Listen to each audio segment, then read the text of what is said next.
வந்துச்சு நானா கருத்து கணிப்புல வந்துக்குது ரிசல்ட் வந்து ஓட்டு வந்து இவ்வளவு பேர் போட்டிருக்காங்க.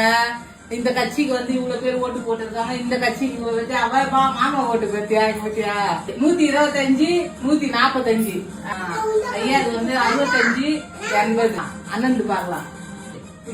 மாமா மாமா இருக்கானா பாருப்பா 18க்கு 24. இதுக்கே நாங்க அழுதுன்னு உக்காந்து இல்ல நான் கருத்து கணிப்பு இருந்தாலும் இப்படியா இந்த சேனல்ல ஒரு மாதிரி போறீங்க, இன்னொரு சேனல்ல ஒரு மாதிரி போறீங்க. ரிசல்ட் வர்றதுக்கு இன்னும் 4 நாள். இது ஒரு சேனல் தானா அதே பாத்துனே வரவா. அதோ நான் இது பாருங்க 125 145 65 85. நம்ம அண்ணன் பாத்தீங்கன்னா 16 26. ஓட்டு போட்டவங்க நாங்களாம் எங்க போயிருக்கோம்? நாங்க ஓட்டு போட்டுருக்கோம்ல, எல்லாம் நீங்களே பாத்துருப்பீங்க, ட்ரெஸ் கோடு பாத்துருப்பீங்க.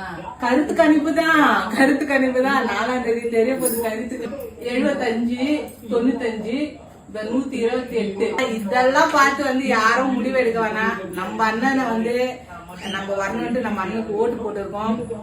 அதெல்லாம் நம்ம நம்பிக்கையா இருக்கிறோம். அண்ணன் பாத்தீங்களா என்ன கோயிலுக்கு போயிட்டு வந்துக்கிறாரு. திருச்செந்தூர் முருகர் கோயில் போயிட்டு வந்து சாய்பாபா கோயிலுக்கே போயிட்டு வந்துக்கிறாரு. அவரு வந்து எல்லாரையும் நம்ம மக்களுக்கோசரம் வந்துக்கிறாரு. இருந்தாலும் அவர் வந்து இப்படி பண்றதெல்லாம் ரொம்ப அநியாயம். அதனால வந்து இதை பார்த்து மக்களுங்க யாரும் ஏமாறாங்க. நம்ம மக்களுங்க கிட்ட எல்லாம் என்ன சொல்லிக்கிறேன்னா எந்த ஒரு முடிவு வந்தாலும் வந்து யாரும் எதுவுமே பண்ணக்கூடாது. நம்மளுக்கு வெற்றி நிச்சயம். நம்ம அண்ணன் சொல்றமே கான்பிடென்டா இருங்க, வெற்றி நிச்சயம் நடக்கும்.